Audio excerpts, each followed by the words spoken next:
Olá, bem-vindos.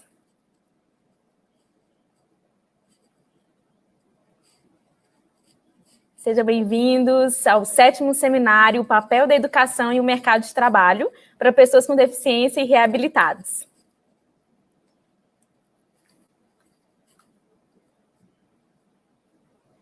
Meu nome é Natália, eu sou consultora de relacionamento do Senac Minas e junto com outros 33 colegas consultores em todo o estado, somos responsáveis pelo relacionamento com as empresas, prefeituras, instituições e pessoas físicas interessadas nos produtos e serviços do Senac.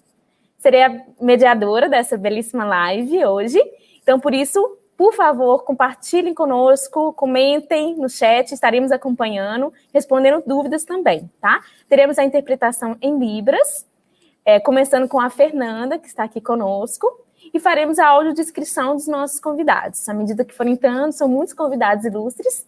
Então, vamos lá?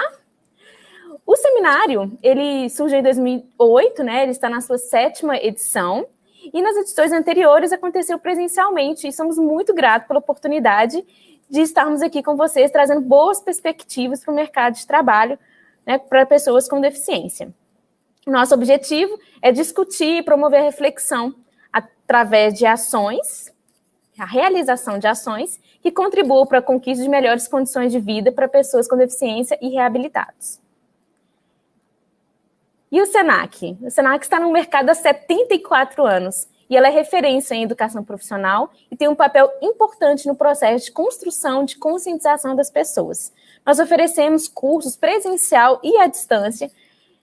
São cursos livres, técnicos, graduação, pós-graduação. Nós temos 40 escolas espalhadas por toda Minas Gerais. Para empresas e órgão público, nós oferecemos capacitação, seja através das carretas escolas, que nós podemos levar para os municípios em todo o estado, num espaço da própria empresa, cedido para essa capacitação, ou em algum equipamento público. E temos nossas ações educacionais inclusivas, porque nós nos empenhamos realmente em promover a inclusão social. Internamente, nós temos um setor de tecnologias inclusivas que investe recursos didáticos e em metodologias diferenciadas para atender os nossos alunos com deficiência. E ainda temos o Rede de Carreiras, que é um portal onde as empresas disponibilizam suas vagas e têm acesso aos currículos de forma rápida e prática. Já os candidatos podem cadastrar o seu currículo e podem verificar as vagas de acordo com o seu perfil. Algo importante, todos os cursos presenciais do Senac Minas são adaptados para serem ofertados, né, também para pessoas com deficiência. Todos os nossos cursos, são mais de 200 opções. Vamos lá? Começar nossa live? Farei, então, no primeiro momento, minha audiodescrição, para aquelas pessoas que não podem nos ver. E, posteriormente, farei a audiodescrição também da Fernanda, nossa intérprete. Eu, Natália, tenho cabelos lisos, na altura dos ombros. Estou com uma camisa institucional do Senac, branca. E, ao fundo, estou numa sala de aula da nossa unidade do Senac aqui em Venda Nova. E também tem um cartaz dos cursos técnicos do Senac. E com uma frase, liberdade para Salete é ser o que quiser. Fernanda, nossa intérprete, ela tem cabelos lisos, pretos, um pouco abaixo dos ombros, está com camisa preta, tem pele morena, está de óculos e está na sala de sua casa, com um fundo branco.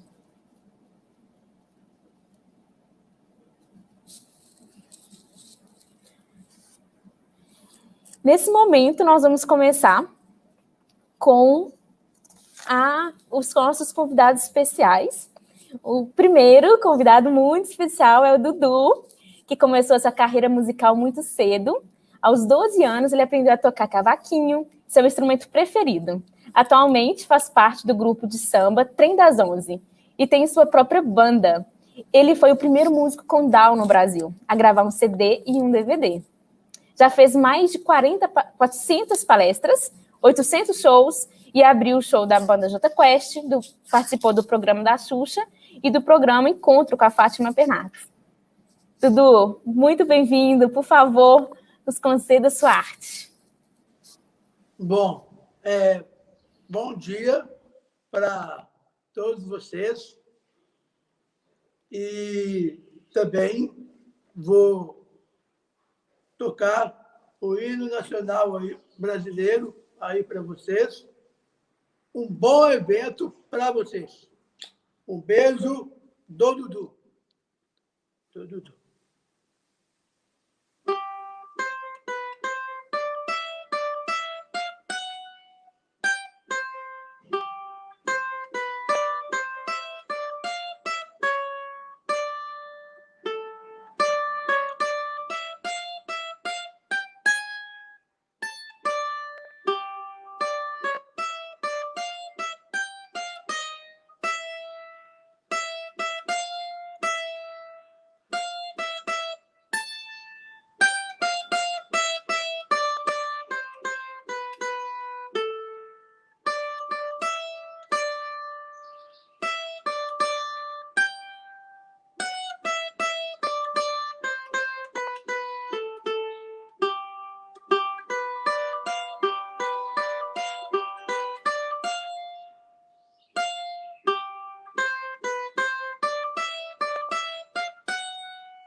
Valeu!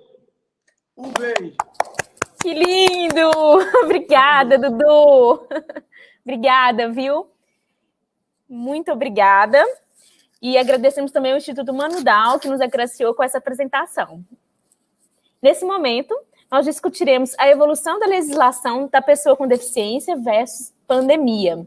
Para esse tema, teremos duas participações muito ilustres. Doutor Ricardo Tadeu, doutora Patrícia Siqueira, bom dia. Bom dia. Que bom ter vocês conosco. Doutor Ricardo Tadeu é desembargador do Tribunal Regional do Trabalho do Paraná e professor, especialista e mestre em Direito do Trabalho e Processo do Trabalho pela Universidade de São Paulo e doutor em Direito das Relações Sociais pela Universidade Federal do Paraná. Doutor Ricardo está em uma sala, acredito que de sua casa, com fundo marrom e tem um lindo quadro com arte preta e branca. Doutor Ricardo tem pele clara, está de óculos escuro, sua camisa marrom, uma jaqueta marrom, e por baixo parece um suéter laranja, mais ou menos, e uma cortina do lado. Certo? Doutor Ricardo tem cabelos brancos, muito experiente. E muito obrigada, doutor Ricardo, por estar conosco novamente, tá? Nesse seminário de hoje. É uma honra para mim estar com vocês. Bom dia. Obrigada. Eu vou apresentar a doutora Patrícia. Doutora Patrícia Siqueira é auditora fiscal do trabalho, coordenadora do projeto de inclusão de pessoas com deficiência no mercado de trabalho da Superintendência Regional do Trabalho de Minas Gerais. Doutora Patrícia, bem-vinda também. Fique à vontade de fazer sua autodescrição, por favor. Bom dia, quanta honra estar novamente. Acho que eu participei de todas essas edições aí, desses seminários no Senac, e uma delas, uma muito grande, na companhia do doutor Ricardo. Não sei se ele se lembra que esteve aqui em BH, né? Sim, lembro muito, com saudade. Pois é. Então, eu sou uma mulher de pele clara, cabelos escuros, bem compridos. Agora, na pandemia, eles estão bem compridos, né? Ondulados.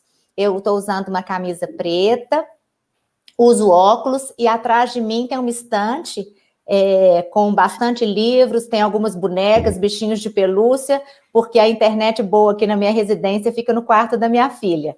Então, eu tenho que fazer isso aqui com os bichinhos de pelúcia também aparecendo aí, enfeitando um pouquinho. Muito obrigada, agradeço muito o convite. E nós agradecemos mais uma vez, porque você é uma grande parceira e está sempre conosco. E agora, fique à vontade, compartilhe conosco sobre esse tema, a evolução da legislação da pessoa com deficiência versus pandemia. Bom, então acho que eu vou começar, né, doutor Ricardo? A gente combinou aí uma dobradinha, certo? Por favor. Né? Então, eu e o doutor Ricardo combinamos o seguinte, eu vou falar um pouquinho sobre essa evolução da legislação, como se deu aqui no Brasil, e a gente parte aí para uma crítica realmente dessa legislação. É importante a gente dizer que essa semana, no dia 21, foi o Dia Nacional da Luta das Pessoas com Deficiência, e um dia muito emblemático, um dia em que cabe a gente sempre comemorar, porque a gente tem o que comemorar, a gente tem uma legislação aí que evoluiu, mas é um dia também para muita reflexão, principalmente nesses últimos anos, onde a gente tem sofrido muitos ataques. Então, é importante que a gente utilize essa semana, né, que é uma semana de muitos eventos, muitas questões, para a gente mostrar o que a gente avançou, mas para a gente também alertar a sociedade para aquilo que a gente precisa estar atento, batalhar e muito lutar, né? No Brasil, até a década de 80, a gente quase não tinha legislação específica de proteção aí das pessoas com deficiência. Então, os primeiros normativos, as primeiras questões mais oficiais, apesar das convenções internacionais que eram ratificadas, a gente não tinha isso previsto mesmo na legislação brasileira. Na Constituição Federal de 88, sim, começou-se a colocar critérios, a nossa Constituição ela já traz critérios de proteção da necessidade de ações afirmativas para as pessoas com deficiência em 88. Em 89, a gente tem aí a Lei 7853, que ela já prevê, ela tem uma previsão da reserva aí de vagas no mercado de trabalho para pessoas com deficiência. Então, é a primeira lei, assim, mais robusta que a gente tem em 89, né? E em 91 a gente tem a famosa lei de cotas, que apesar de chamada lei de cotas, nada mais é que um artigo dentro de uma legislação previdenciária, o nosso famoso artigo 93, que prevê aí a reserva do percentual de cargos para pessoas com deficiência nas empresas com 100 ou mais empregados. Após aí a lei de cotas, a gente tem o famoso decreto 3298 de 99, que realmente dá um pouco mais de efetividade para essa chamada lei de cotas, porque até 99 não se tinha nem o corte, né, os critérios para que as pessoas fossem enquadradas como beneficiárias das cotas no trabalho, e também não tinha quem seria aí o órgão competente para que fizesse essa fiscalização. Então, o decreto 3298 de 99, ele traz aí a competência do Ministério do Trabalho, do antigo e sempre no nosso coração Ministério do Trabalho, e ele traz também aquele primeiro recorte no seu artigo 4º de quais seriam aí as deficiências aptas aí a se enquadrar e se beneficiarem das cotas. Em 2004, a gente tem o decreto 5296, que modifica um pouco esse artigo 4º, corrige um problema na questão da deficiência auditiva, traz também alguns critérios mais de acessibilidade, ou seja, a gente vai só avançando. Importantíssimo, em 2008, recepcionado pelo Brasil com o status constitucional em 2009, a Convenção sobre os Direitos das Pessoas com Deficiência, no qual o doutor Ricardo vai poder falar melhor, porque ele participou, teve a honra, né, doutor Ricardo, de estar na ONU e participar, que traz aí alterações muito importantes, um novo conceito de pessoa com deficiência, o conceito biopsicossocial, considera que é um conceito em evolução, traz para nós também, para ser beneficiário da cota, as pessoas com os transtornos mentais, a partir do momento que separa entre deficiência intelectual e mental. Então, as pessoas com deficiência psicossocial passam, então, a serem beneficiárias das políticas de cotas, e a gente tem trabalhos muito interessantes hoje em dia dessas pessoas estando no mercado. E aí, para se adaptar à Convenção sobre os Direitos das Pessoas com Deficiência, a gente tem aí a Lei Brasileira de Inclusão, a LBI, de 2015, com entrada em vigor em 2016, né? Então, a LBI, ela adequou a convenção à situação brasileira. A convenção, ela tem ditames muito genéricos, então ela adequou aí ao Brasil essas questões, e a LBI ratifica o conceito de pessoa com deficiência como conceito biopsicossocial, e a LBI traz avanços e ditames aí em todas as áreas, e no trabalho ela traz também a questão da não exigência de aptidão plena para as pessoas com deficiência no trabalho, que a gente considera um grande avanço, traz um critério, o conceito de discriminação, traz uma tipificação penal nova, né, o crime de discriminação. A LBI fala de ambiente acessível e inclusivo no trabalho, então ela traz também, ela é um avanço, né, esse também chamado de Estatuto da Pessoa com Deficiência. Então, eu acredito que esses sejam os diplomas legais aí mais importantes, né, quando a gente fala de evolução. E na pandemia, o que aconteceu? A gente já tinha uma previsão no artigo 10 da LBI de que as pessoas com deficiência em situação de calamidade pública são consideradas vulneráveis, né? E aí a gente tem sempre aquela pergunta, o que é vulnerabilidade? Vulnerabilidade significa afastamento do trabalho? Então a gente teve essa discussão aí no início da pandemia. Nós vamos afastar todas as pessoas com deficiência do trabalho? E a nossa conclusão foi que não, que a vulnerabilidade é uma situação de um olhar diferenciado e um olhar prioritário. Então, a gente teria que analisar cada pessoa, a sua limitação, saber se ela poderia ou não continuar trabalhando, obviamente, dentro dos protocolos. A gente não quer também trazer um conceito de vulnerabilidade como fragilidade. Não é bem o que a gente enxerga. A gente enxerga como uma situação realmente com um olhar diferenciado e prioritário, porque cada pessoa, na sua individualidade, tem que ser aí analisada. E como a gente sabe que as minorias sempre são as primeiras a serem afetadas, houve um receio muito grande que com a pandemia as pessoas com deficiência fossem as primeiras a perderem os seus postos de trabalho.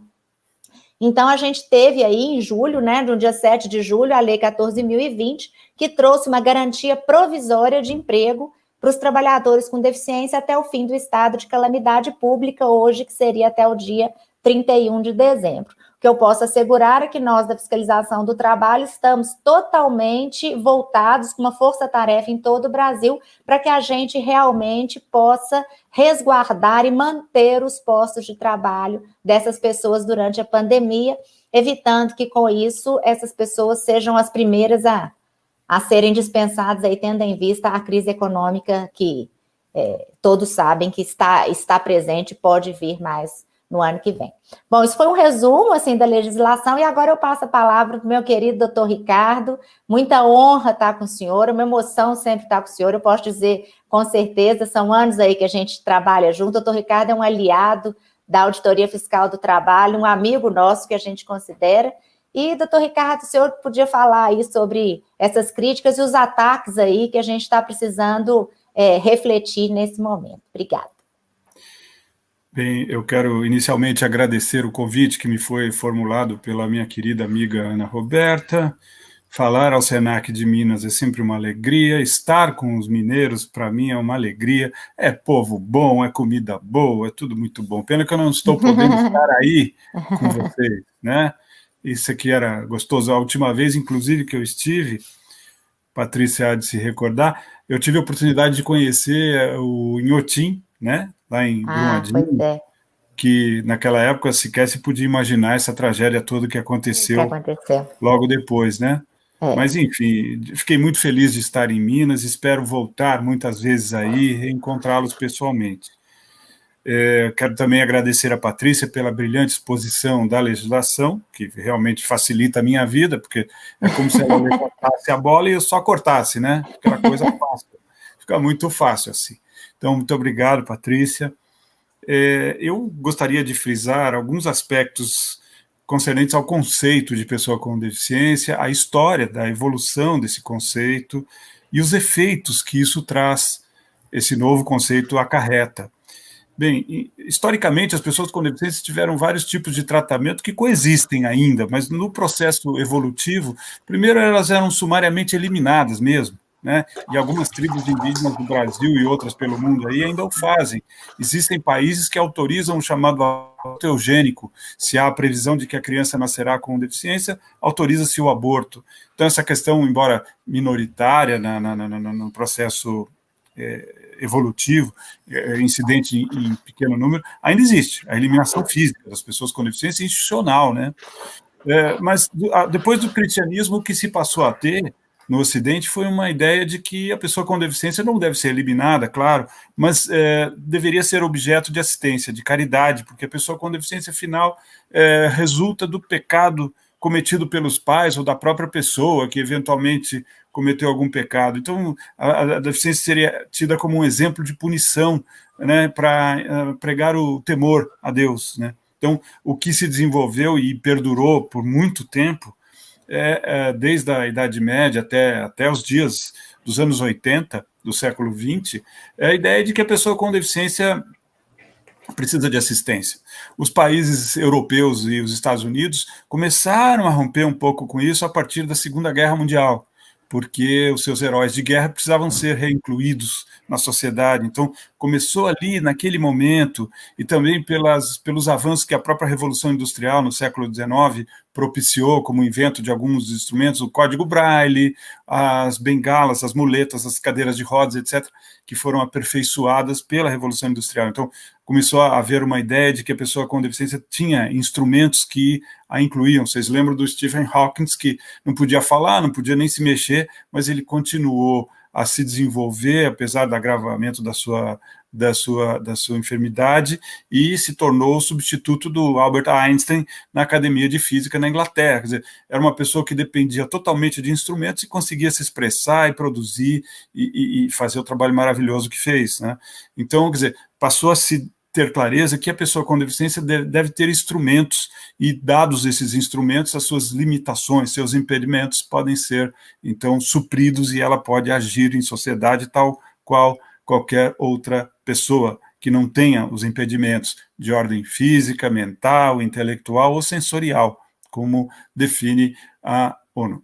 O conceito que a Organização das Nações Unidas adotou é um conceito revolucionário, porque até a adoção desse conceito, o que tipificava a pessoa com deficiência era o Código Internacional de Doenças, o CID, e o artigo 4º do Decreto 3298, bem lembrado pela Patrícia, realmente dizia, olha, cego é o cara que tem uma visão X em cada olho, surdo é o cara que tem uma perda de audição de pelo menos 40 decibéis em cada ouvido, e deficiente físico é o paraplégico,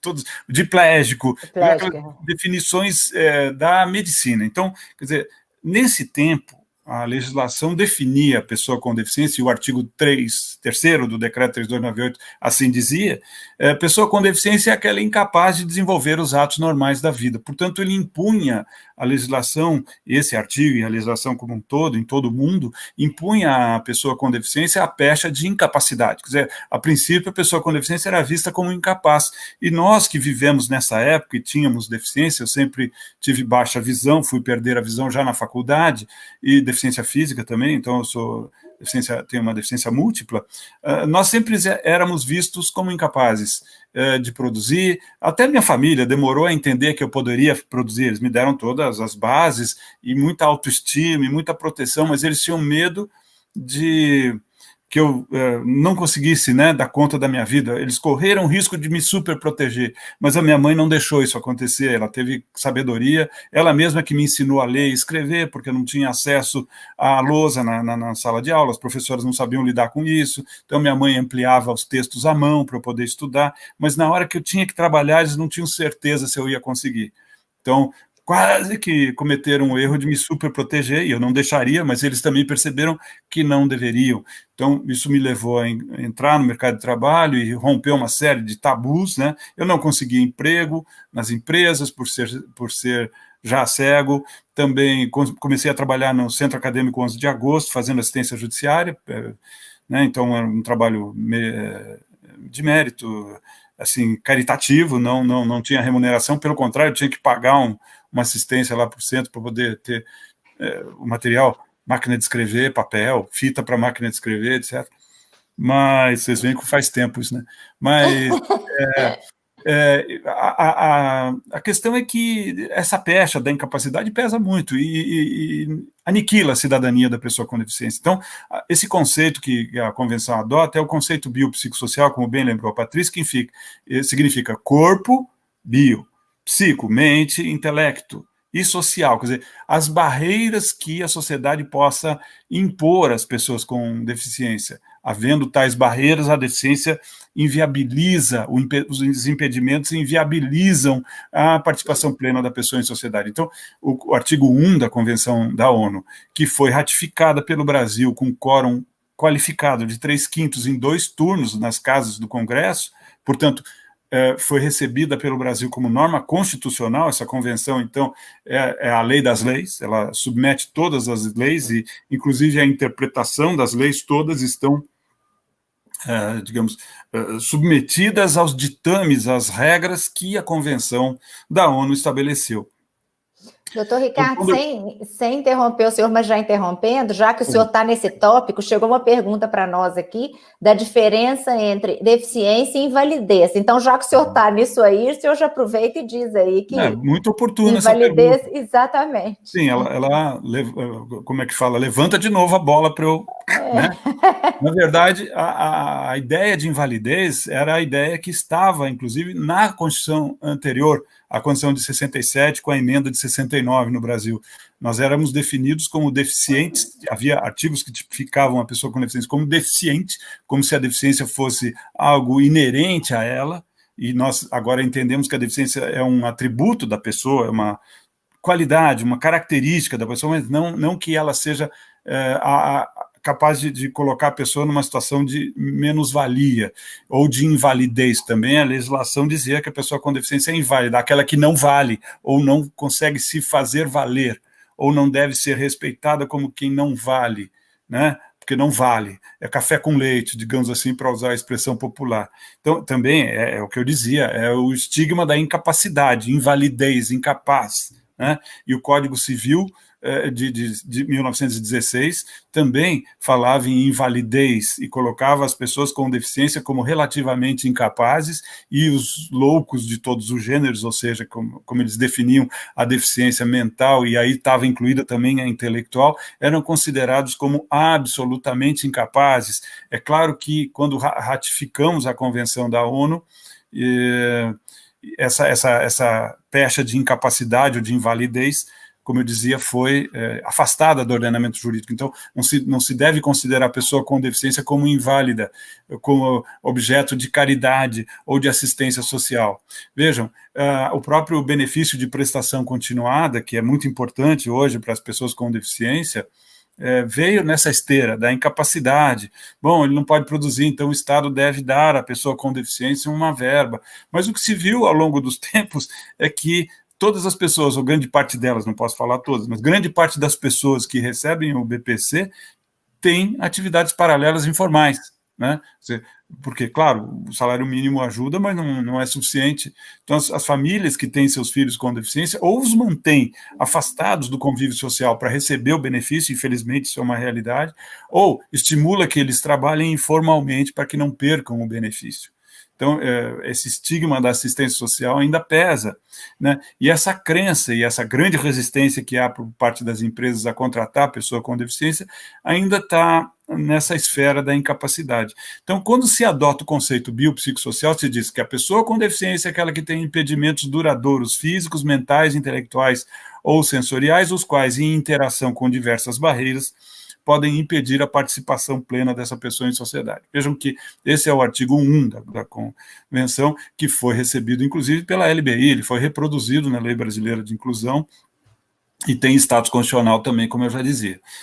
Ou seja, você terá que lidar com a deficiência considerando sempre a pessoa, cidadã em si mesma, e o seu entorno, as barreiras que ela sofre, que ela tem. Que barreiras são essas? Bem, os obstáculos arquitetônicos, os obstáculos urbanísticos, de transportes, ou tecnológicos, ou de instrumentos, quer dizer, a pessoa não tem acesso a muletas, não tem acesso a cadeira de rodas, ou até mesmo urbanístico, que eu digo, vejo uma situação interessante. Se você tem uma cidade que tem ruas sem asfalto, sem calçada, as cadeiras de roda não podem trafegar. As pessoas que usam bengala de tato, os cegos, também não conseguem sentir o chão com a mesma segurança que se tem numa calçada reta, lisa, né? Então, o próprio direito de ir e vir dos cegos e dos deficientes físicos fica prejudicado, né? As pessoas com deficiência física.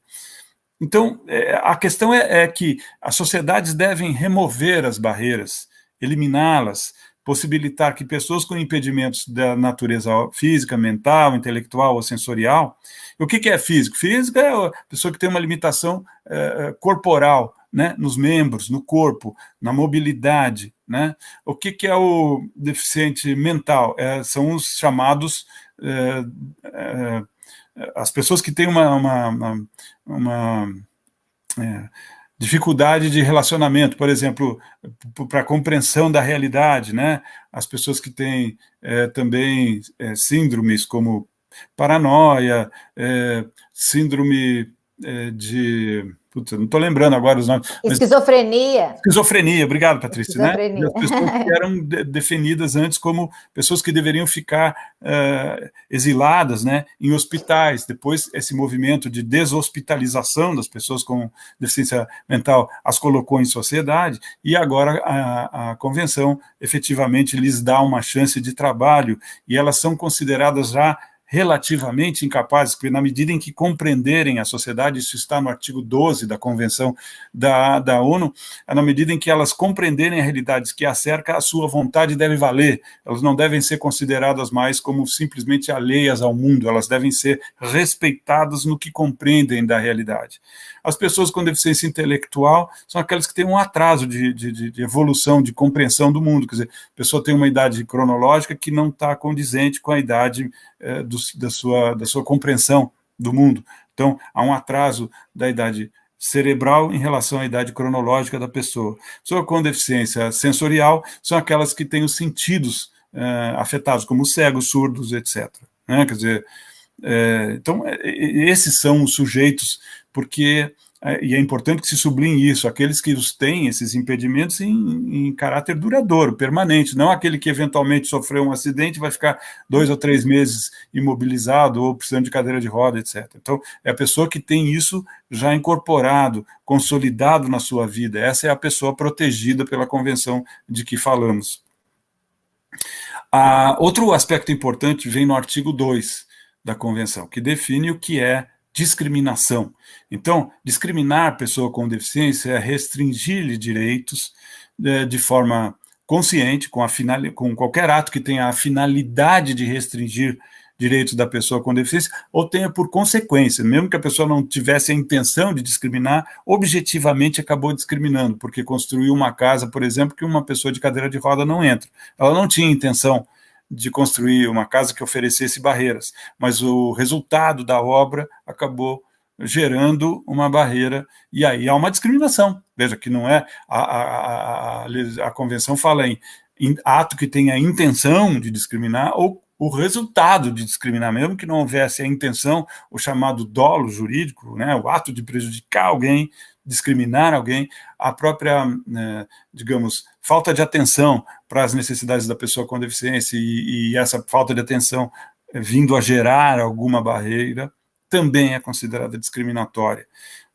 Mas o mais importante que eu vejo como discriminação, e que foi a grande novidade da Convenção da ONU, é que disse também que a recusa de adaptação razoável do meio também é discriminação. E o que significa, também a Convenção tipifica isso, o que é a discriminação, melhor, que é a adaptação razoável. Então, é todo o processo que implique uma alteração do meio que possibilite a eliminação da barreira. Então, qualquer ato que elimina a barreira é a adaptação razoável. Agora, razoável não quer dizer mais ou menos. A palavra razoável aqui veio mal traduzida, me parece, porque ela pode gerar má compreensão. Mas a própria convenção explica que razoável é aquela adequação, é aquela alteração que é adequada, portanto é suficiente, né? É capaz de efetivamente propiciar a eliminação da barreira, e proporcional. Então, o conceito é de adequação e proporcionalidade, alteração adequada e proporcional. O que se quer dizer com isso? Então, a proporcionalidade que a convenção fala é você não precisa demolir o prédio, mas você precisa construir uma barreira, melhor, uma rampa, um meio de acesso ao prédio. Hoje eu estou falando muito rápido pelo tempo exíguo e acabo me enrolando um pouco, desculpem. Então você precisa eliminar a barreira e fazê-lo de forma proporcional, mas sempre adequada, né, eficaz. Não adianta fazer uma adaptação que não vai atingir os resultados. E o mais importante é que a Lei Brasileira de Inclusão também incorpora todos esses conceitos de que falava e tipifica criminalmente a discriminação contra a pessoa com deficiência. Então, trocando em miúdos, qualquer pessoa que imponha um ato que tenha a intenção de restringir direito de pessoa com deficiência ou que tenha o resultado, mesmo sem intenção, de restringir os direitos de pessoas com deficiência, discrimina. E também aquela pessoa ou instituição que se recusa a remover as barreiras, que se recusa a proceder à adaptação razoável. Na prática, em concreto, nós temos uma gama de situações. Por exemplo, ontem, a quarta turma do meu tribunal me honrou com uma decisão linda, que considerou que uma empresa que alegava que, olha, eu fiz tudo para buscar pessoas no mercado, não consegui cumprir a cota porque não as encontrei. Daí você vai ver o tudo que ela fez, mandou anúncios no jornal e também entrou em contato com algumas associações de deficientes físicos, inclusive só físicos, não de cegos, não. Enfim, a pessoa procura deficiente físico achando que isso já resolve, né? Não é. Bem, seja porque as associações não contemplam todos os cidadãos com deficiência física que há no município, seja porque há deficiências que não são físicas, que são sensoriais, que são mentais ou intelectuais. Então, quer dizer, não houve uma busca realmente, né, eficaz. E também a empresa, ao que me parece mais grave, não demonstra que adaptou suas vagas, né, que removeu as suas barreiras efetivamente para contratar. Não, busquei no jornal, tá, mas você vai ver onde é a empresa. É totalmente inacessível, não dá para chegar lá pela calçada, então a pessoa tem que ir de ônibus, aí o ônibus não é acessível, ou a empresa não oferece um meio de buscar as pessoas com deficiência, porque ela deveria fazê-lo, né? A ideia da ação afirmativa aqui é proativa, não adianta simplesmente pôr anúncio em jornal. Infelizmente... Isso a gente precisa que se entenda, né, doutor Ricardo? Isso é uma das coisas que a gente mais precisa colocar na cabeça do judiciário e da sociedade como um todo, né? O que é tentar efetivamente, quer dizer, essa que o senhor falou aí dessa ação afirmativa. Desculpa interromper. A nossa turma do meu tribunal está firme nesse sentido, mas eu já perdi essa discussão quando temos uma reunião com mais colegas, quer dizer, eu fico falando sozinho, na verdade, só o pessoal que vota comigo é o pessoal da minha turma, a maioria dos juízes, já no meu tribunal, não entende bem isso, e o judiciário como um todo também não. A nossa esperança é que, embora o Tribunal Superior do Trabalho ainda esteja nas suas turmas referendando esse tipo de entendimento, olha, fez tudo, chamou, não deu, paciência, libera, a empresa está desonerada, né? Ainda não há um pronunciamento do pleno do Tribunal Superior do Trabalho. Eu vou ter agora uma live com o ministro Cláudio Brandão, meu querido amigo da Bahia, que me convidou para uma live lá no TST. Não sei se os outros ministros vão assistir, não me parece que vão, mas enfim, ele já tem decisões no sentido dessas que digo, e nós vamos reiterar isso tudo, eu e ele, lá no Tribunal Superior do Trabalho. Quer dizer, eu estou até querendo fazer uma mobilização das comissões de acessibilidade da Justiça do Trabalho para a gente conversar com o TST, fazer um seminário, tendo os ministros. Eu já tive algum seminário lá, um seminário promovido pelo ministro Reis de Paula, que foi muito interessante, mas só estavam os assessores, os ministros não foram, exceto o próprio Cláudio, ministro Cláudio e o ministro Reis de Paula. Mas, enfim, o senso comum ainda é no sentido de que, puxa, a pessoa com deficiência tem um problema muito sério, a empresa não pode se dar o luxo de querer atender isso, a empresa é uma entidade produtiva, quer dizer, ainda há a pecha de que a pessoa com deficiência não vai produzir, que a pessoa com deficiência vai atrapalhar. E, pelo contrário, o que eu tenho visto de depoimentos de empresários que cumpriram a cota, e eu venho trabalhando nisso desde a época que o decreto começou a viger, porque até a entrada em vigor do decreto 3298 não era possível aplicar a lei 7.000 853, porque não havia tipificação do que era deficiência, etc, etc. Então, o decreto é que viabilizou. A gente começou a trabalhar com isso em 2000, né? Porque o decreto é do finzinho de 2009, de 99, a gente começou a trabalhar em 2000. Quer dizer, em 20 anos, a gente conseguiu contratar 460 pessoas, 460 mil pessoas com deficiência, muito bom, mas há pelo menos o dobro ainda de pessoas com deficiência que podem vir a trabalhar, ou cerca de 750 mil pessoas com deficiência que poderiam vir a trabalhar por atuação da lei. O que eu entendo? Bom, nós temos que continuar. Eventos como esse do Senac são da maior importância. Eu estou colaborando com o maior prazer, encontrando a Patrícia, encontrando a Ana Roberta, que entrou em contato comigo, e os amigos que fiz aí em Belo Horizonte, né? Ontem mesmo eu estava fazendo uma fala no Tribunal de Mato Grosso, anteontem no Mato Grosso do Sul. Então, quer dizer, os tribunais estão começando a querer saber disso, né? A própria resolução 230 do CNJ impõe que os tribunais tenham comissões de acessibilidade. O Tribunal Superior do Trabalho não tinha, vai ter agora uma comissão nacional de acessibilidade, um programa nacional na Justiça do Trabalho, mas todos os tribunais já as têm. Então, quer dizer, os próprios tribunais estão se avaliando. Nós estamos construindo rampa, nós estamos fazendo o site do meu tribunal, por exemplo, tem tradução em Libras. Qualquer surdo que entrar lá no site vai saber o que está escrito ali, porque tem a tradução em Libras de tudo que está no site.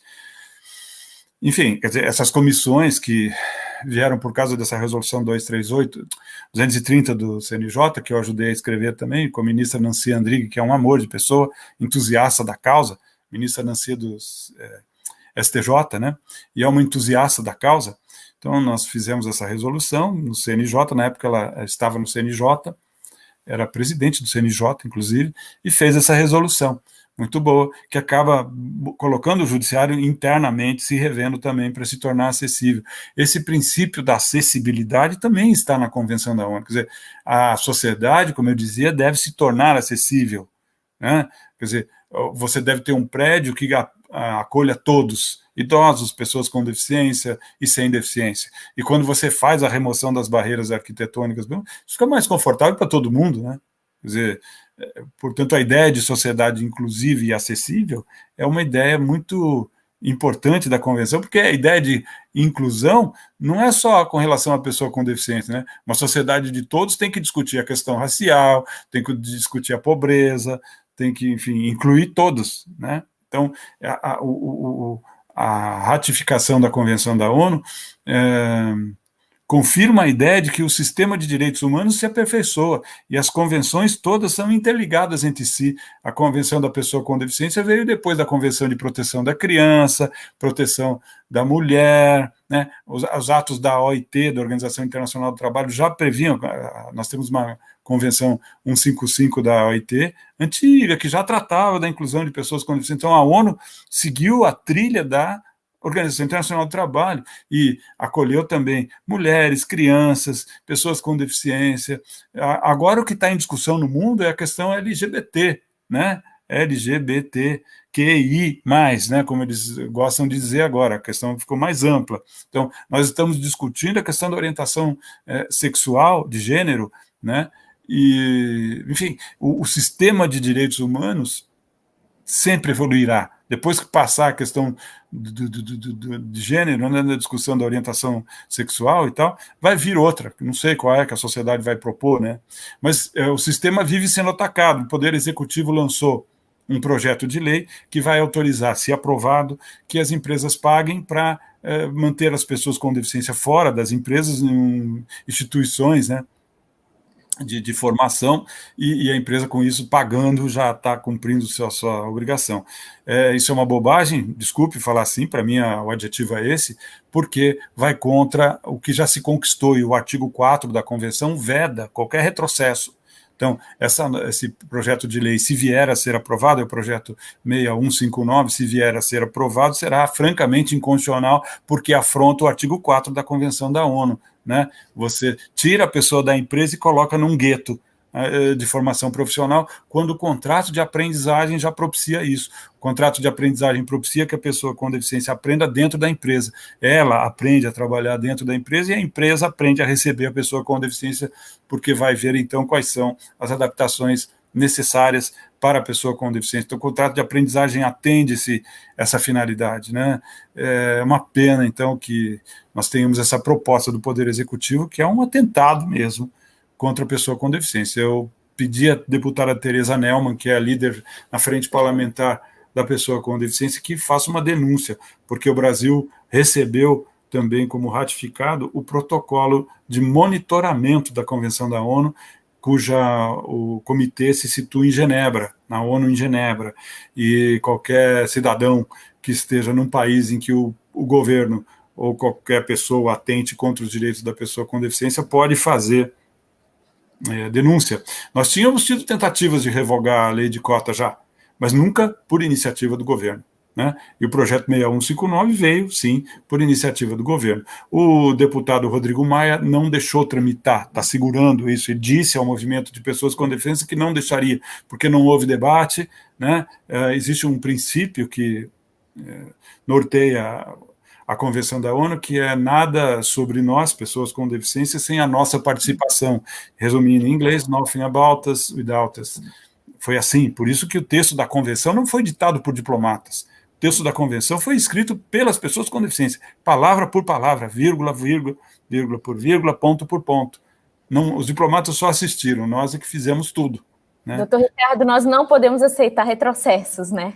Não, é chocante. Para a gente colocar isso em pauta, porque é exatamente isso que o Senac vem propor, né? Essa discussão para que a gente possa ter inclusão, para que a gente possa ter maior acesso às pessoas com deficiência, aos reabilitados ao mercado de trabalho. Não deixar, né? Não perder aquilo que já foi conquistado até hoje. E o mais chocante é que a apresentação desse projeto foi na véspera do dia 3 de dezembro, ou seja, dia 2 de dezembro do ano passado. Uma cinte.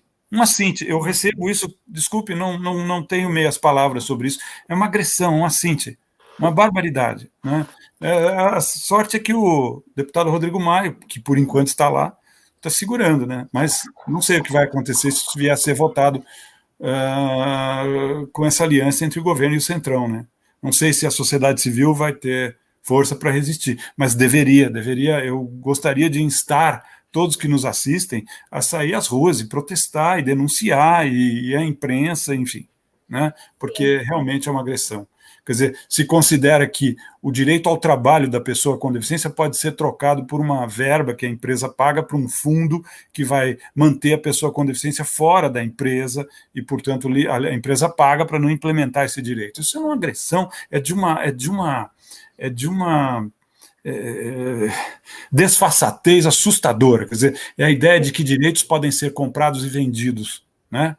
Aqui, né, doutor Ricardo, nossa esperança e nosso pedido para que todos os participantes possam compartilhar essa live. Nós estamos aqui até 10h30, vamos talvez estender um pouquinho mais, mas que depois assistam novamente, vamos rever todos esses conhecimentos, esclarecimentos que o senhor passou para a gente, doutora Patrícia, muito obrigada, tenho certeza que depois vamos rever todo esse material, esse conteúdo tão rico que a gente discutiu aqui, né? Obrigada pelos dois pela participação, e tenho certeza que vamos conseguir sim, né, conquistar mais, e não perder o que já foi conquistado até hoje, certo? Certo. Muitíssimo obrigada, mais uma vez, doutora Patrícia, doutor Tadeu. Vocês querem ter alguma consideração final? Um segundinho. Então, eu gostaria de iniciar, em todas as vezes que tenho falado, tenho provocado nesse sentido, quer dizer, há necessidade de haver uma mobilização contra essa agressão covarde mesmo às pessoas com deficiência. Sim, ok, muito obrigada, viu? Faço minhas as palavras do doutor Ricardo, se me permite, e acho que é uma semana de muita reflexão e que as pessoas devem parar para pensar e se informar, e realmente a sociedade civil precisa reagir. A gente não pode deixar só nas mãos do governo, né, doutor Ricardo? Sim. E o conhecimento é a base para que a gente possa, né, continuar essa luta juntos e ter conquistas. Coisa que eu gostaria de falar, já que você deu essa oportunidade, é que nós devemos nos mobilizar também para o Congresso votar o chamado auxílio inclusão, que é uma renda que está prevista na LBI, que vem para a pessoa que tinha o BPC, se vier ao mercado do trabalho, vai ter o salário mais uma renda suplementar, Por que isso é importante? Porque o trabalho da pessoa com deficiência, de fato, é mais caro. Você gasta mais, só porque você tem uma deficiência para poder trabalhar. E também a pessoa recebia um auxílio do Estado e tinha uma renda informal, né? Então, se você não tiver o auxílio inclusão regulamentado, ela não vai ter muito estímulo. Ela fala, pô, eu vou perder tudo que eu ganho agora para começar a trabalhar e ganhar pouco, né? A gente sabe que na prática, se não houver a regulamentação do auxílio inclusão, muita gente não vai ter coragem de deixar o mercado informal e a percepção do BPC. Então, é muito importante que se pressione o Congresso também para regulamentar, porque quando se aprovou a LBI, acabou havendo um retrocesso ali no trâmite que diz, olha, o auxílio inclusão depende de outra lei, então vai ter que fazer uma outra lei para regulamentar o auxílio inclusão.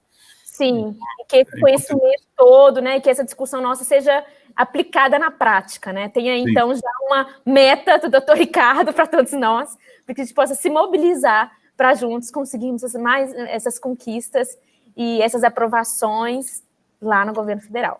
Obrigada mais uma vez. Agora a gente vai passar para um próximo momento da nossa live. Um bom dia para vocês, que é com os irmãos Foti. Romário e Ricardo, bom dia. Bom dia. Então, nesse momento, nós vamos falar sobre a perspectiva no mercado de trabalho, no setor, né, de RH, para a contratação de pessoas com deficiência pós-pandemia, né? E o Ricardo Foti, ele possui MBA em Gestão da Qualidade, graduado em Tecnologia em Logística, técnico em Gestão de Processos Industriais, atuou como assessor de projetos inclusivos no Instituto Esther Assunção, e hoje é servidor público e palestrante. Romário, vou fazer sua audiodescrição. Ele está na sala de sua casa, tem um fundo branco no fundo, né? Tem um fundo branco, uma parede com uma porta de madeira. Romário tem pele clara, aliás, desculpa, pele escura, tá com barba, né, Romário? Camisa preta de gola. E agora, Ricardo Foti. O Ricardo, ele é pós-graduado em Gestão de Negócios, graduado em Tecnologia em Processos Gerenciais, atuou também como assessor de projetos inclusivos no Esther Assunção, é servidor público e palestrante. Ricardo já está numa sala bem iluminada, um guarda-roupa no fundo, uma parede branca com uma porta de madeira também. Ele tem barba e pele escura. Os dois são gêmeos, né? Então, muitíssimos parecidos. Vamos conversar agora, vou deixar o debate com vocês. Nós teremos alguns minutos para a gente falar sobre a perspectiva no RH, né? Da contratação das pessoas com deficiência pós a pandemia. Fique à vontade para conversar conosco. Romário, parece que está mudo. Bom dia a todos. Você está no mudo, Romário.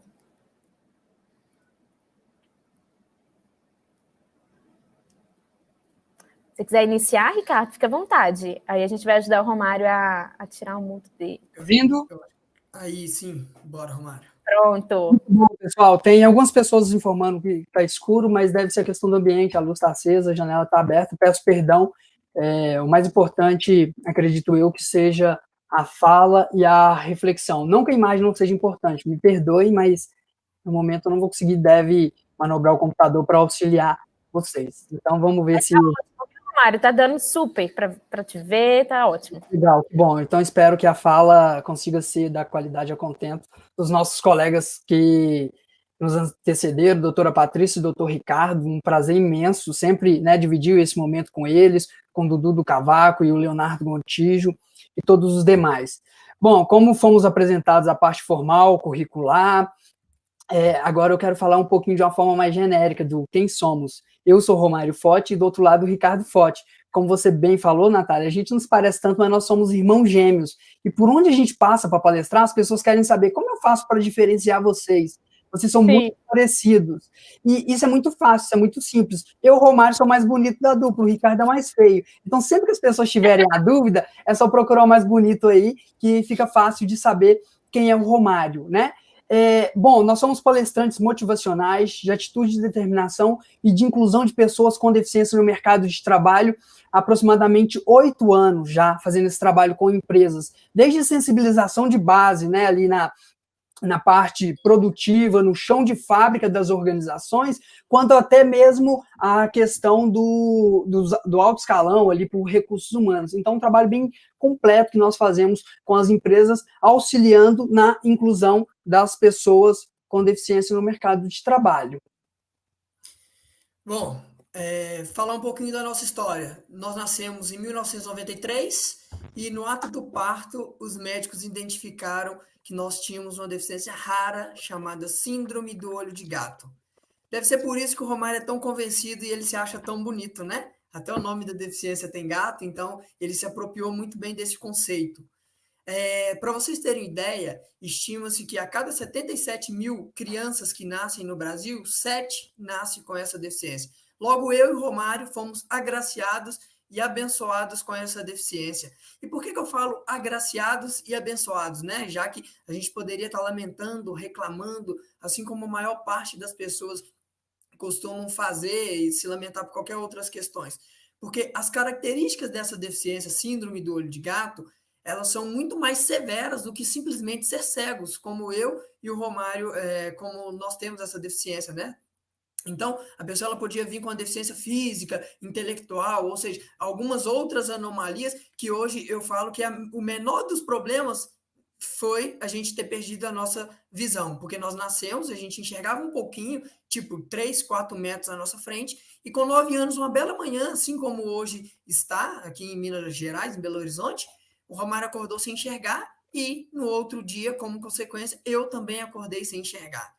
Foi muito difícil? Sim, foi muito difícil. Mas a gente precisa tocar a vida para frente. Foi isso que nós e os nossos pais foram fazer. Bom, estudamos, né, com muitas dificuldades, as escolas muito com resistência, preconceito, não nos deixavam acessar a escola, tivemos que entrar na escola por meio de um processo judicial, conseguimos. Depois fomos ingressar ali no mercado de trabalho. Esse foi um dos mais difíceis para nós, tendo uma deficiência visual, sendo cegos totais, né? Porque o mercado ele é preconceituoso, ele é resistente, as pessoas não estão preparadas para lidar com nós. E assim, nesse período, eu e o Romário, nós tivemos que fazer várias manobras para conseguir trabalhar. E que manobras são essas? Tivemos que, quando nós começamos a trabalhar numa escola, né, que é a maior da América Latina, escola de educação profissional, nós conseguimos entrar porque nós passamos por um processo seletivo rigorosíssimo por meio de prova. Então, ali, nós tínhamos mostrado a nossa competência. Depois, a gente foi seguir para dar aula. Só que, mais uma vez, a gente encontrava as portinhas fechadas. Ou seja, algumas pessoas falando que a gente não poderia ser professor de uma turma de 30, 40 alunos, porque como que a gente ia enxergar, como que a gente ia ver os alunos. E isso ia trazendo ali para a gente uma certa dificuldade, a gente ia percebendo. Então, nós tínhamos que traçar, recalcular a nossa rota. E aí nós decidimos empreender, já que a gente não estava conseguindo oportunidade no mercado de trabalho, depois de ter formado na faculdade, enfim. E nós fomos buscar o nosso caminho empreendendo, que, infelizmente, naquele momento foi a melhor alternativa, já que a gente não dependia de ninguém falar se a gente conseguia ou não conseguia fazer.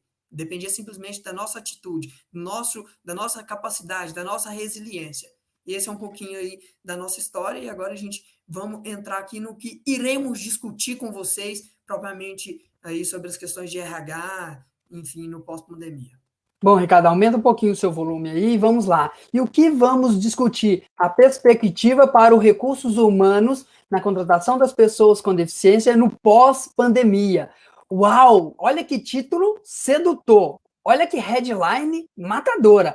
Aposto que a maioria de vocês, quando receberam esse convite, falou, caramba, essa palestra aqui vai ser foda. E realmente vai. Só que, assim como nós, quando recebemos o convite da Ana Roberta, da qual nós também agradecemos a oportunidade, mandamos um beijo bem carinhoso, bem afetuoso para ela, nós ficamos falando assim, nossa, mas quase todo ano nós estamos nesse evento, Ricardo. O que nós vamos falar? Porque aposto com você, Ricardo, que quando a maioria das pessoas recebe o convite e vê lá doutora Patrícia, doutor Ricardo Tadeu, os irmãos Forte, o fulano, o ciclano, já pensa assim, já vem mais do mesmo. já vem, tudo que eles já falaram, nós já ouvimos. E esse ano nós queríamos trazer uma proposta diferente, porque se é mais do mesmo, vamos trazer algo diferente. Qual que é a perspectiva futura no pós-pandemia? Porque tem muita gente afirmando que nós vamos passar por um novo normal, vamos viver uma nova era, um novo tempo. E eu acredito que as coisas vão sim passar por uma transformação, mas eu não acredito que vai ser um novo normal, eu não acredito que será uma nova era, mas sim um momento de muitos desafios, de muitas lutas, e que nós vamos ter que travar essa batalha de forma feroz, para que a gente consiga afirmar e ratificar os direitos das pessoas com deficiência no mercado de trabalho.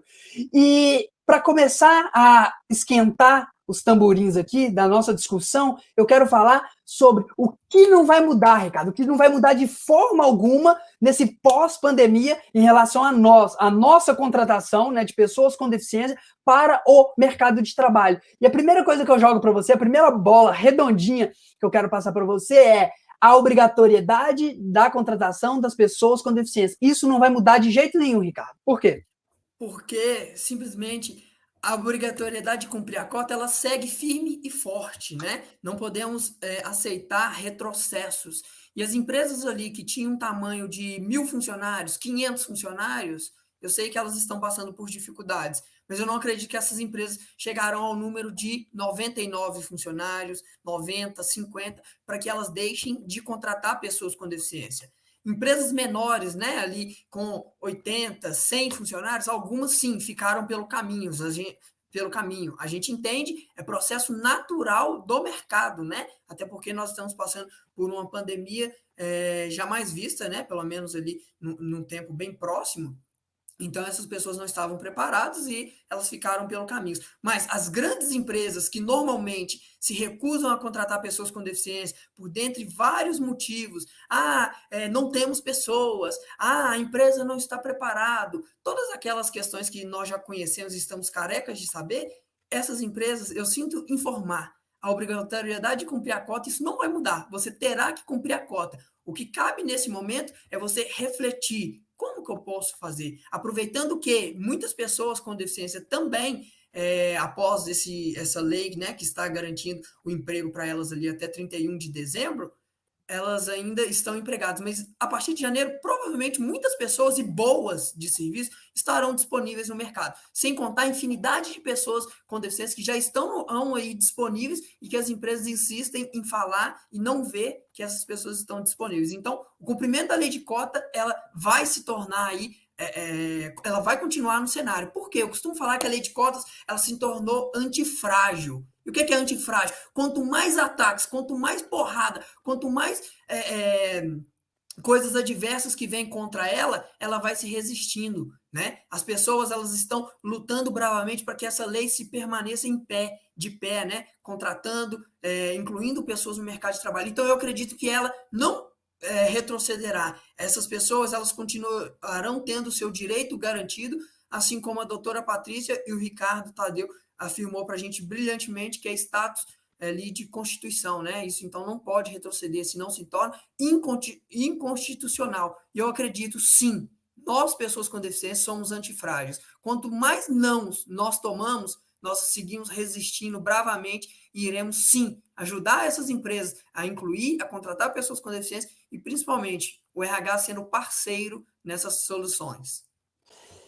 E outra coisa, Ricardo, que não vai mudar de forma alguma nesse novo mundo normal que as pessoas estão afirmando, que saliento que eu não acredito que será um novo normal, é que as desculpas para a contratação de pessoas com deficiência não vão mudar. Vão continuar falando, eu não encontro pessoas com deficiência, mesmo sabendo que a estatística está contra essas pessoas que falam que não existe pessoas com deficiência para contratar, porque hoje é estimado que nós temos de pessoas disponíveis e aptas para o trabalho, cerca de 9 a 10 vezes mais para cumprir a cota de todo o país.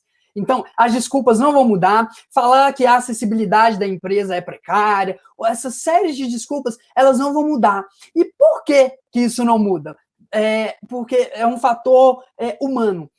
Porque as pessoas que estão nas organizações, nas empresas, são as mesmas antes da pandemia. Houveram alguns desligamentos, algumas migrações natural, né, assim, do mercado mesmo, mas as pessoas são a mesma. A pessoa que saiu, né, de um RH de uma empresa X foi para a empresa Y. Ela está contaminada pelos antigos conceitos, pelos antigos paradigmas. Então ela leva aquela sua atuação, aquela sua mentalidade para outra organização. Então isso não muda porque a nossa cabeça é a mesma. E o que nós precisamos fazer para que a gente consiga enxergar a possibilidade de incluir pessoas com deficiência com maior qualidade, com maior assertividade e que o RH seja realmente um parceiro, trocar esse chip, trocar essa mentalidade, virar essa chave e acreditar nas possibilidades. E esse discurso nosso, essa fala nossa, não é fala de positivismo, de vamos mudar o mundo, é coisa somente, e que me desculpe os coaches,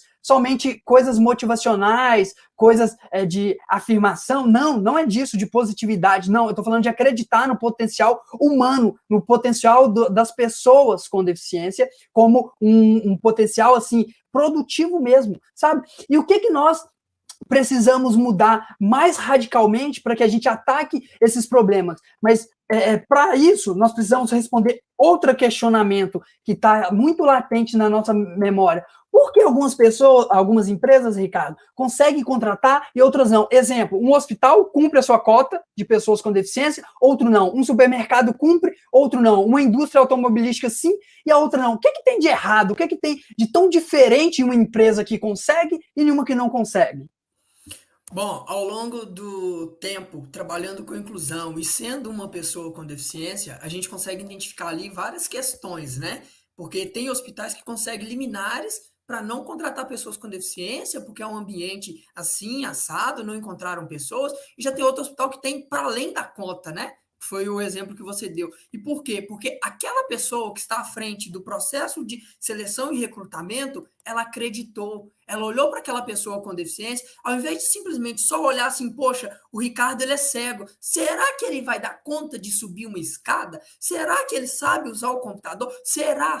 Ou seja, aquelas várias dúvidas que a pessoa tem somente em relação à deficiência, esse gestor, ele simplesmente olhou o currículo, olhou ali as experiências dessa pessoa, olhou a competência, e aí ela falou, beleza, tem uma vaga aqui compatível com o que você afirmou que você faz, vamos para a experiência. E experiência, gente, é para justamente isso, você analisar o candidato, você ver o potencial dele, você ajudar que essa pessoa se desenvolva. E aí esse hospital, ele começa a acreditar, ele viu que o Ricardo deu certo naquela empresa, ele já começa a selecionar outra pessoa, ele já começa a recrutar, ele já começa ali a reter essa pessoa. Se não serviu, ele contrata outra e demite esse que não está atingindo o resultado.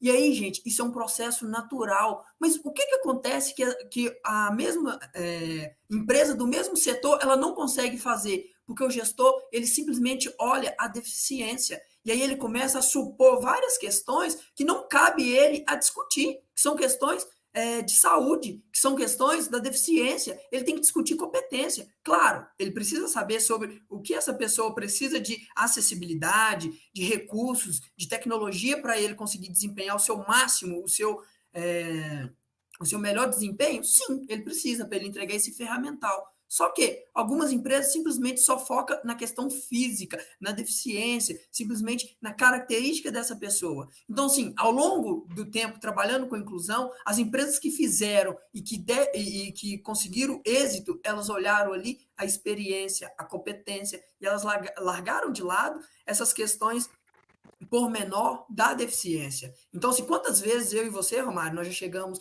quando a gente estava procurando oportunidade no mercado de trabalho, e a gente ficou sentado ali na sala de espera do Recursos Humanos, na recepção da empresa, por horas, porque quando a pessoa chegou e viu que nós tínhamos uma deficiência visual total e que a gente não tinha informado isso no currículo, que a gente não achava que isso seria importante, né? A gente achava que o importante seria simplesmente a nossa competência, a nossa formação. As pessoas nos deixavam ali por horas e horas sentados, porque a gente escutava, inclusive, eles cochichando assim na recepção. Nossa, mas eles são cegos, eles não me falaram nada. E será que eu vou conseguir receber? Será que eles sabem?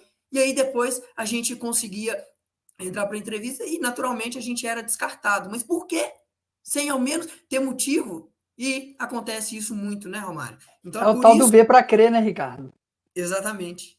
Eu tenho que ver para crer que ele é capaz. E na maioria das vezes, quando uma pessoa sem deficiência ela vai procurar um emprego, é diferente. Primeiro eu quero saber das suas competências, o que você trabalhou, para depois vir outros tipos de questionamento. E a primeira barreira para nós, pessoas com deficiência, é a sua deficiência. O que ela vai incapacitar você de fazer aqui. E já vem cheio desses julgamentos. E aí vem uma questão muito importante da gente falar. Será que a empresa que conseguiu cumprir a cota veio um indiano lá de fora, né? Um indiano, veio um americano, veio um alemão, uma pessoa com uma ultra mega blaster técnica inovadora para incluir pessoas com deficiência? Não.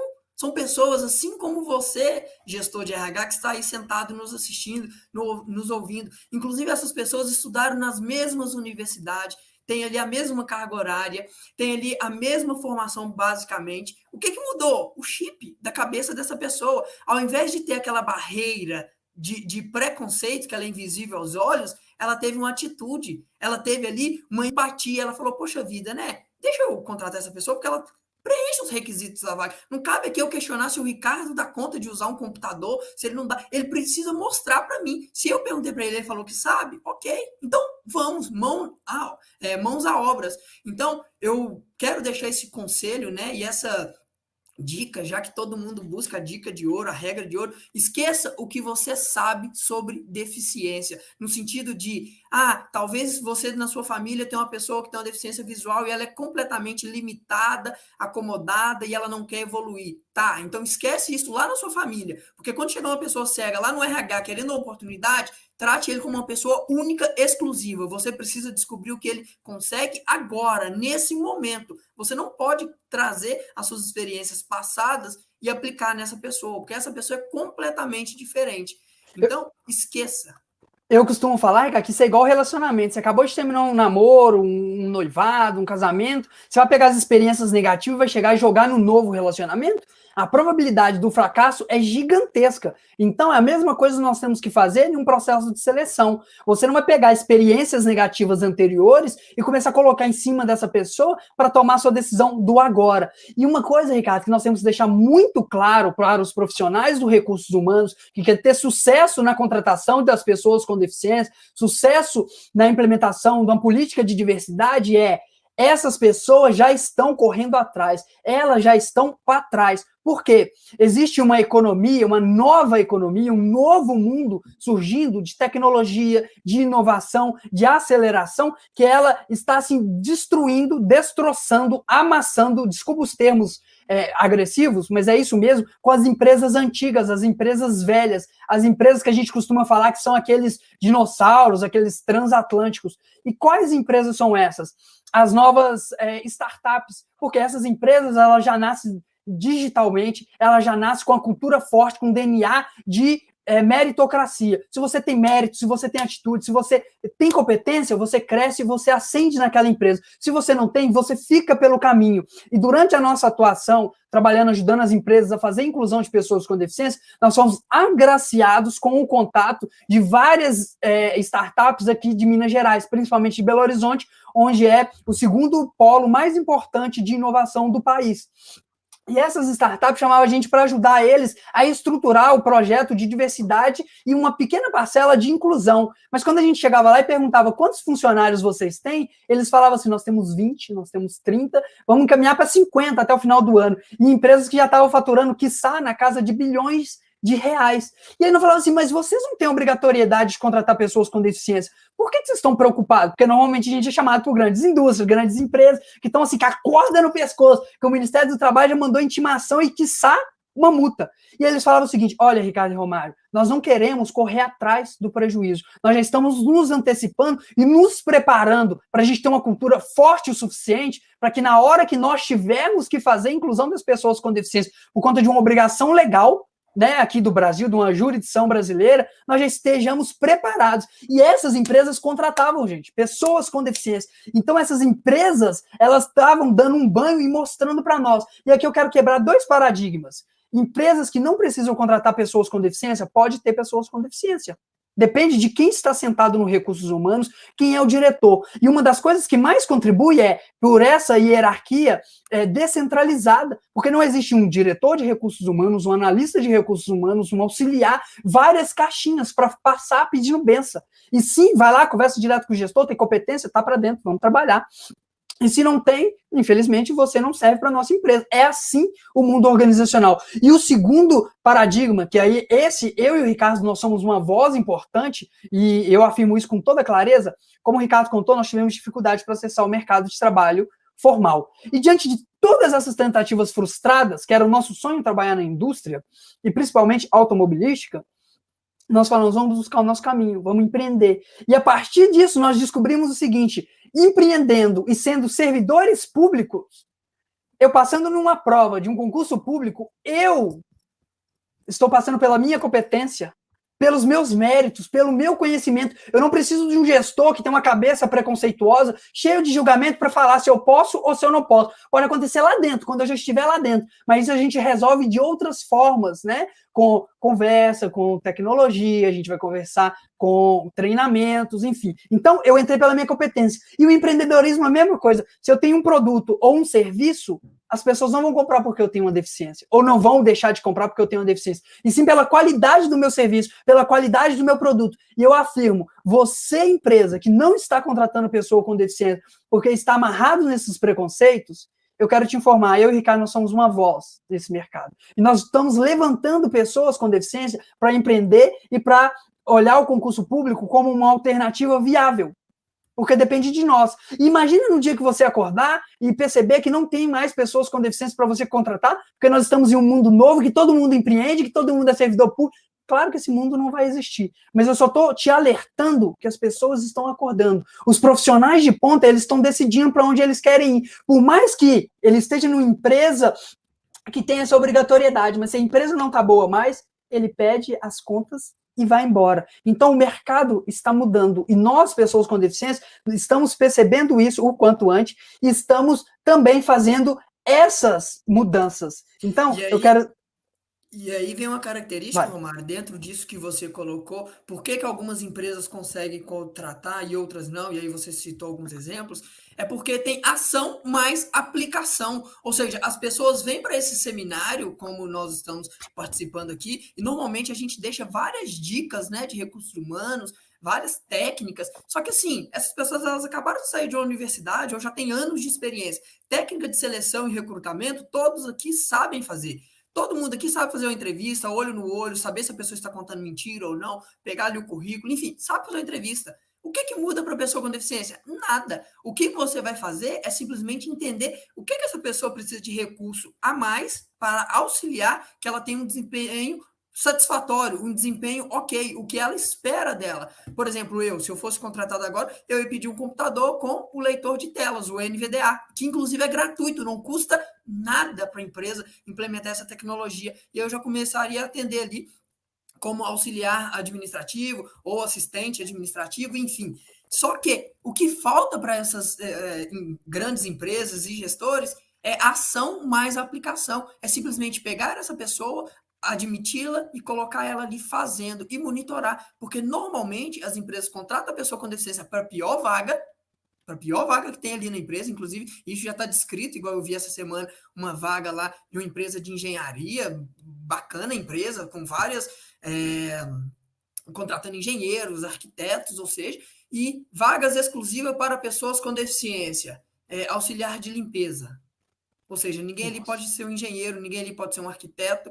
Então, quando as empresas começarem a aplicar o que elas, os gestores, na verdade, né, começarem a aplicar o conhecimento que eles adquiriram na faculdade para selecionar pessoas e não deficiência e não característica e colocar isso em ação, eu tenho certeza que a gente pode evoluir aqui em Minas Gerais para uma assertividade no cumprimento da lei de cotas. Ô, Ricardo, e uma coisa que as pessoas sempre falam nesses seminários, porque nós já cansamos de participar desse seminário da Ana Roberta, né, e do Senac Minas, e nós sempre leva dicas, né, como fazer uma entrevista, como você adaptar, né, um processo de seleção, como você conversar com gestores, enfim, várias técnicas. E aí, na maioria dessas empresas que já nos assistiram, essas pessoas não colocam em prática, e às vezes por um julgamento de tipo, nossa, mas isso é clichê, isso é muito simples, isso é muito fácil. E a diferença está isso, né? Na aplicação, de como eles colocam isso em prática. E eu costumo falar sempre que as coisas só são clichê porque as pessoas acreditam nisso e não colocam em prática. Porque no dia que você colocar algo que você julga que é clichê em prática, você tem resultado, você tem assertividade e você consegue. Então, na maioria das vezes, a gente precisa esquecer realmente assim o que a gente acredita num primeiro momento sobre um tema que é desconhecido pela maioria e colocar em prática dicas que são simples. Quantas pessoas bate lá na doutora Patrícia, que nós já conversamos com ela, e fica pedindo elas coisas, e ela fala sempre as mesmas coisas que nós também falamos e que outras pessoas do mercado falam, e as pessoas nunca conseguem. Por quê? Porque todo mundo fala, mas todo mundo fala do mesmo. Claro, gente, é simples, é fácil, não tem nada segredo para ninguém em relação à inclusão de pessoas com deficiência que vai fazer com que você saia na frente de todo mundo. A questão é atitude e ação para você fazer a coisa acontecer. E nesse conceito de pós-pandemia, né, Ricardo, que também está muito em voga, é a questão do trabalho home office. Você acha que isso vai pegar para as pessoas com deficiência? Se sim, se não, por quê, Ricardo? Eu acredito que não. Primeiro, o home office ele é para uma parcela de pessoas com deficiência bem estabelecida, para uma parcela de pessoas com deficiência que já quebrou essa barreira aí do preconceito, para empresas que estão em outro patamar. Eu acredito que as empresas que nós já atuamos aqui em Minas Gerais e que nós bem conhecemos, elas não estão preparadas para o home office. Por quê? Porque a ideia do home office é a pessoa produzir em casa enquanto ela não pode ir no escritório, correto? Sim. Só que tem algumas pessoas que precisam desse home office. Vamos supor, uma pessoa tem uma tetraplegia. Talvez não, é muito importante e prioritário que essa pessoa fique em casa, porque o espaço é adaptado para ela tem ali todos os recursos acessíveis e o principal, ela vai entregar o resultado para a empresa. Só que uma pessoa cega, ela pode ir para a empresa trabalhar. A verdade é que eu acredito na inclusão, ela junta e misturada, né? Porque somos nós, pessoas com deficiência, junto e misturado com as pessoas sem deficiência, para que essa questão do preconceito, ela caia por terra a partir da hora que as pessoas começarem a ver que nós temos competência, que nós temos potencialidade, que nós conseguimos ali executar todas as nossas atividades, assim como outras pessoas. A diferença é que eu uso um computador acessível, adaptado. Às vezes eu vou ter que ter um piso podotátil, às vezes o elevador ele vai ter que ter ali braille nas teclas para eu saber para qual andar eu estou indo, ou um sistema de voz que fala andar 1, andar 2, ou seja, algumas características.